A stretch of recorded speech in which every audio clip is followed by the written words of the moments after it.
ভাড়াটিয়া, তাই না? জি, আসুন না, বসুন। আপনি সেই কালপ্রিট। আমি কোন কাল বুঝলাম না।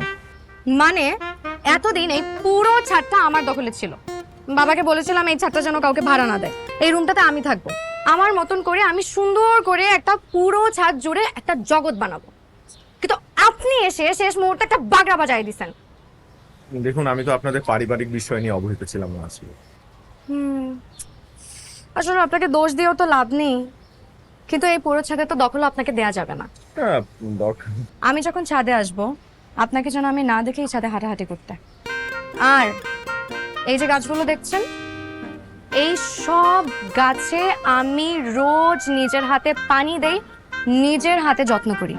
একটা গাছও যদি নষ্ট হয়েছে তাহলে কিন্তু আপনার খবর আছে। না না, আমি কেন আপনার গাছ নষ্ট করতে যাব? করতে পারেন, কোথাও নষ্ট করতে পারেন।